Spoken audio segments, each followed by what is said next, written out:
चलिए next quantity that is known as impulse of force. क्या होता है impulse of force? The product of force exerted on a body and the time for which it acts is called impulse of force.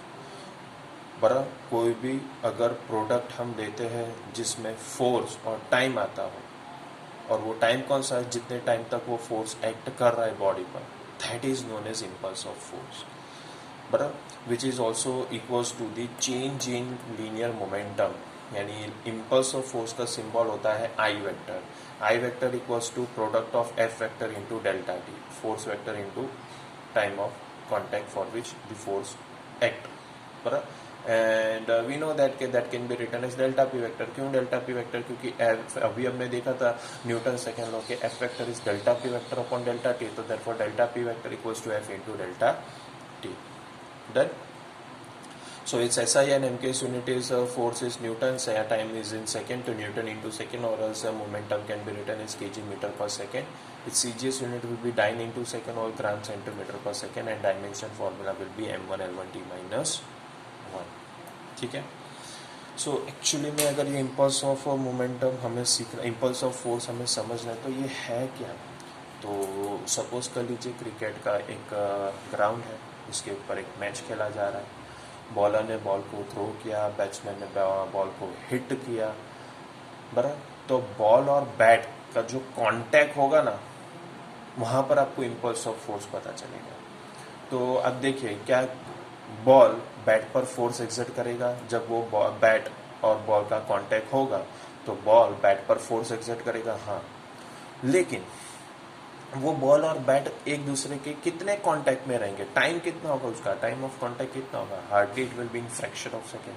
So that means ये जो impulse of force में force into time of contact होता है, ये बहुत ही छोटा value होता है। That's why in the many of the cases we can not calculate impulse of force by this relation, rather than we can calculate by this delta P vector momentum. क्योंकि ball का mass होगा, ball का initial velocity होगा, ball का final velocity होगा, तो इसके साथ हम चेंज इन मोमेंटम कैलकुलेट कर सकते हैं। दैट मीन्स हमने indirectly impulse of force calculate कर लिया।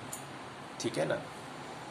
Then it is considered when a large force act for a very short duration during a finite change in momentum of a body। यानी ये basically मैंने आपको explain कर दिया कि फोर्स बहुत ज़्यादा होगा लेकिन टाइम ऑफ कॉन्टैक्ट जो होगा वो बहुत ही शॉर्ट होगा, बराबर, and that will give a finite change in linear momentum. Example, दूसरा एग्जाम्पल देखिए, हैमर हिट्स अ नेल। अब जब हम हैमर को नेल के हेड पर हिट करते हैं तो कितने ज़्यादा फोर्स से हिट करते हैं, लेकिन वो जो हैमर और हेड के नेल पर जो कांटेक्ट होगा वो कितने टाइम के लिए कांटेक्ट होगा? Hardly it will be in a fraction of second. तो सेम सिचुएशन कि फोर्स बहुत ज़्यादा है लेकिन टाइम ऑफ कांटेक्ट बहुत ही छोटा है, पर फिर भी एक फाइनाइट चेंज इन मोमेंटम तो होगा, यानी नेल वॉल के अंदर पेनिट्रेट होगा। तो सही आंसर इज यस। ठीक है, फिर हम डेफिनेशन देख लेते हैं इम्पल्सिव फोर्स का। तो ये तो अंडरस्टूड है, कॉमन सेंस का यहाँ पर बात हो जाएगा कि ये पूरा अगर मीनिंग आपको ऊपर क्लियर हो गया तो इम्पल्स ऑफ फोर्स भी सिंपल ही है कि large force acting for a short time to produce a finite change in momentum is called impulsive force.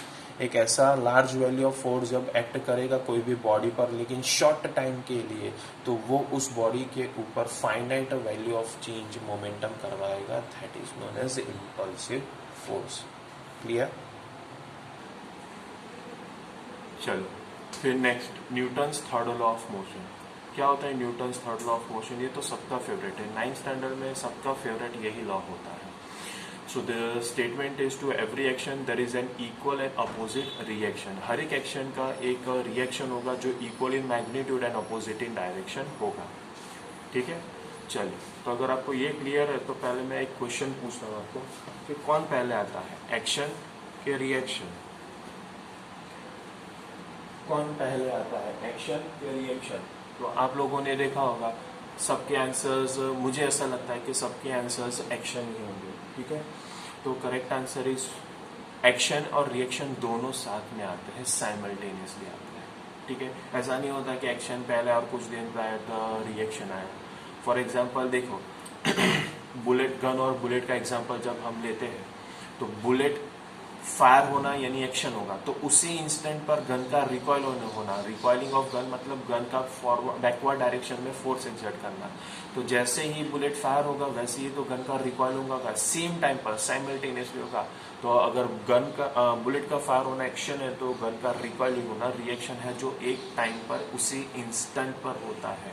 तो नेक्स्ट टाइम अगर कोई क्वेश्चन आपको पूछता है कि कौन पहला है, एक्शन के रिएक्शन, तो आंसर आपको देना पड़ेगा क्या, कि दोनों साथ में आते हैं, एक्शन और रिएक्शन। ठीक है,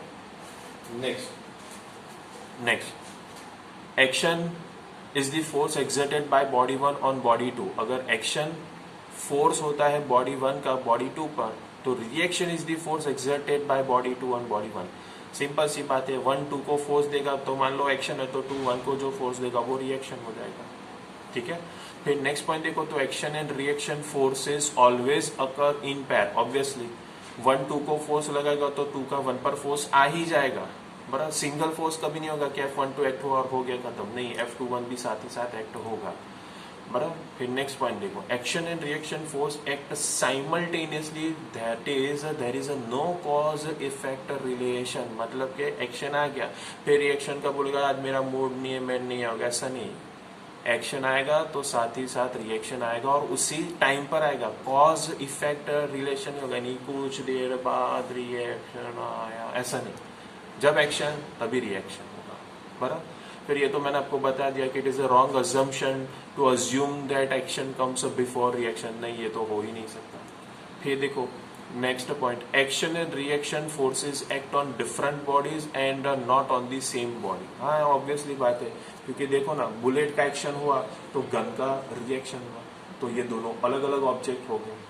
ठीक है, समझ में आया ये सबको? तो लास्ट पॉइंट देख लेते हैं,